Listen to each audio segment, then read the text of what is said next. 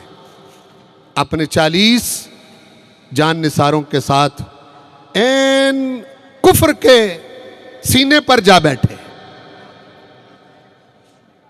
کفر کے سینے پر جا بیٹھے کہ برِ صغیر پاک و ہند کی جتنی ریاستیں تھیں ان ریاستوں میں اس وقت کا سب سے بڑا جابر ظالم، فرعون کی طرز جیسا، فرعون کی طرز جیسا راجہ جس ریاست میں موجود تھا وہ اجمیر کی ریاست تھی، پرتھوی راج چوہان، اور وہ فرعون صفت راجہ تھا، ظالم، کسی کی بات نہیں سنتا تھا، قتل کروا دیتا تھا اور قریب اپنے کسی کو آنے نہیں دیتا تھا۔ این اس کفر کے سینے پر جا کے موسیٰ علیہ السلام کے مزاج پر، بولو، موسیٰ علیہ السلام کے مزاج پر، چونکہ ولایت موسیٰ علیہ السلام کے مزاج پر تھی، این اس کفر کے سینے پر جا کے بیٹھ گئے اور واسطہ بھی بالکل اسی طرح کا پڑ گیا، بالکل اسی طرح کا واسطہ پڑ گیا۔ موسیٰ علیہ السلام کو پروردگار نے روانہ کرتے ہوئے کہا، اذهبا الی فرعون انہ طغی، کہ تم فرعون کی طرف جاؤ، وہ سرکش ہو چکا ہے، اور اس کی طرف جاتے ہوئے مجھے نہیں بھولنا، مجھے نہیں بھولنا۔ تو وہاں پہنچے اور نصیحت کیا فرمائی پروردگار؟ ظاہر ہے موسیٰ علیہ السلام کی ڈائریکٹ بات اللہ سے ہوتی تھی اور اللہ ہی باتیں کرتا تھا، تو خواجہ خواجگان تو تربیت لے کے آئے تھے دربار رسالت سے بھی، دربار غوثیت سے بھی، اور دربار گنج بخش سے بھی، اور آپ کو بڑا پتا تھا میں کس محاذ پہ جا رہا ہوں،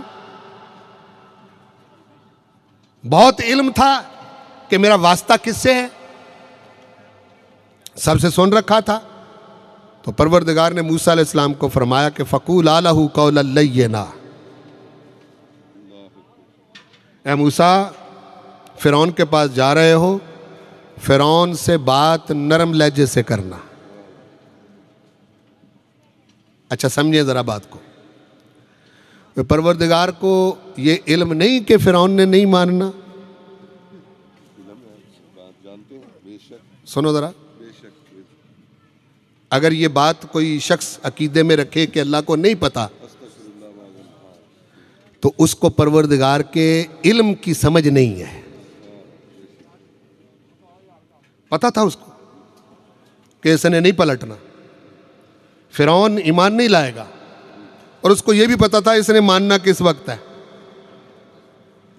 یہ اللہ کو علم تھا۔ پھر بھی فرمایا فَقُولَا لَهُ قَوْلًا لَيِّنًا، اس سے نرم نرم بات کرنا، ساتھ ہی امید دلائی اور تبلیغ کا انداز بتایا، ہو سکتا ہے سمجھ جائے، ہو سکتا ہے، حالانکہ کنفرم بات ہے پروردگار کے علم میں کہ اس نے سمجھنا نہیں، لیکن مبلغ کی یہ شان نہیں ہوتی کہ وہ کبھی بھی نا امیدی کے طرف جائے، ہر وقت امید میں رہے، خواہ کتنا بڑا دشمن ہو، امید نہ توڑے۔ پروردگار اور خدشہ دار کیا کہ میں اتنے بڑے ظالم جس نے کئی لاکھ بچے مروا دیے صرف اس خوف سے کہ وہ بچہ پیدا نہ ہو جو میرا تختہ الٹے گا، اتنا بڑا ظالم۔ تو پروردگار نے جب یہ فرمایا نہیں، شروع میں بھی اب تو موسیٰ بڑا ہو گیا ہے نا، اب تو بڑا ہو گیا ہے، وہ وقت یاد کر کہ جب میں نے تجھے دشمن کی گود میں پہنچا دیا تھا وہ کچھ کہہ نہیں سکا، وہ کچھ کہہ نہیں سکا، کیوں؟ القیت علیک محبۃ منی، اس لیے کہ اے موسیٰ تیرے چہرے پر میں نے اپنی محبت کا پرتو ڈالا ہوا تھا. وَلِتُسْنَ عَلَىٰ عَيْنِي, میں نے تجھے اپنی نگاہوں کے سامنے پالا ہے. اپنی نگاہوں کے سامنے پالا ہے. جو تجھے دیکھتا فریفتہ ہو جاتا, تیرا دشمن بھی دیکھتا تو لٹو ہو جاتا تھا. تو اس وقت تجھے میں نے کچھ نہیں کہنے دیا. اب تو موسیٰ تو جوان ہو گیا, بڑا ہو گیا ہے. وَاسْتَنَعْتُكَ لِنَفْسِي, میں نے صرف تجھے اپنے لیے خاص کیا ہے. ہائے ہائے, میں نے تجھے صرف اپنے لیے خاص کیا ہے. بالکل یہی بات پروردگار ان ہستیوں کے واسطے سے خواجہ خواجگان کو فرما رہا ہے کہ اے معین الملت والدین, تجھے صرف میں نے اپنے لیے خاص کیا ہے. اور آپ نے خاص ہو کے بتایا کہ میں واقعی اس ہستی کے لیے ہی خاص ہوں.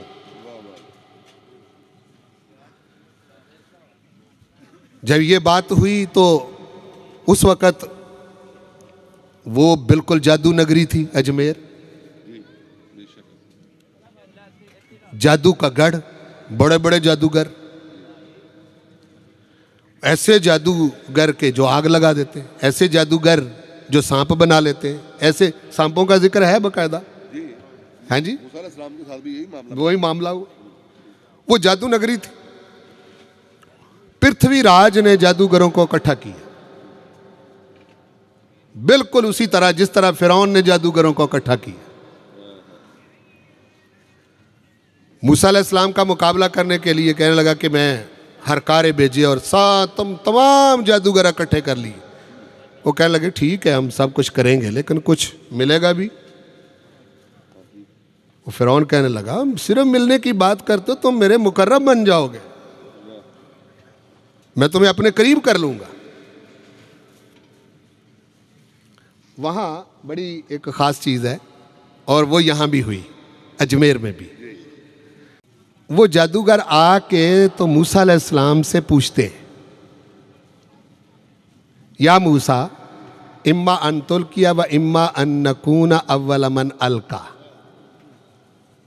کہ اے موسیٰ آپ کوئی ڈالیں گے پہلے چیز یا ہم ڈالیں.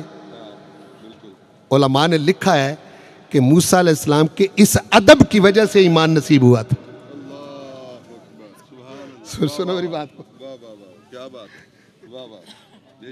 اشارہ سمجھے, جو انہوں نے آگے صرف پوچھ لیا, یہ پوچھ لیا یا موسیٰ اما ان تلقی و اما ان نکون اول من القا. موسیٰ علیہ السلام نے فرمایا بل القوا, تم ہی ڈال لو. جب انہوں نے ڈالا تو فَإِذَا حِبَالُهُمْ وَعِصِيُّهُمْ يُخَيَّلُ إِلَيْهِ مِنْ سِحْرِهِمْ أَنَّهَا تَسْعَىٰ, دیکھا کہ وہ رسیاں لاٹھیاں جو ہیں وہ سانپ بن کر ادھر ادھر وہ گھوم رہی ہیں. وہ بہت تعداد میں مجمع جمع ہے. فرعون فاتحانہ انداز سے دیکھ رہا ہے. تو پروردگار نے فرمایا القھا, اے موسیٰ تم بھی ڈالو. جو ہی وہ آپ نے اپنا عصا ڈالا وہ اتنا بڑا اژدہا بن گیا, اتنا بڑا اژدہا بن گیا کہ وہ فرعون کو محل سمیت نگل سکتا تھا. وہ سارے سانپ رسیاں ہر شے کھا گیا, نگل گیا, ہر چیز نگل گیا. ہوا یوں کہ جب یہ معاملہ ہوا فَأُلْقِيَ السَّحَرَةُ سُجَّدًا, وہ سارے کے سارے جادوگر موسیٰ علیہ السلام کی موجودگی میں سجدے میں گر گئے. کہنے لگے آمنت برب ہارون و موسیٰ, ہم موسیٰ اور ہارون کے رب پر ایمان لاتے ہیں. سیم یہی چیز جب پرتھوی راج چوہان نے جادوگروں کو اکٹھا کیا کہ یہ فقیر تو لے دے گیا ہے ہر چیز, جو اس کے پاس جاتا ہے اسی کا ہو جاتا ہے, تو اس سے کسی علم سے مقابلہ کرو. اجمیر کے سارے جادوگر اکٹھے کر کے جب وہ خواجہ اجمیر کی بارگاہ میں لایا تو اس وقت آپ نے اسی طرح کے مقابلے کا سامنا کرنا پڑ گیا جس طرح کا واسطہ موسیٰ علیہ السلام کو پڑا تھا. اور جب آپ نے اپنی تربیت کے مطابق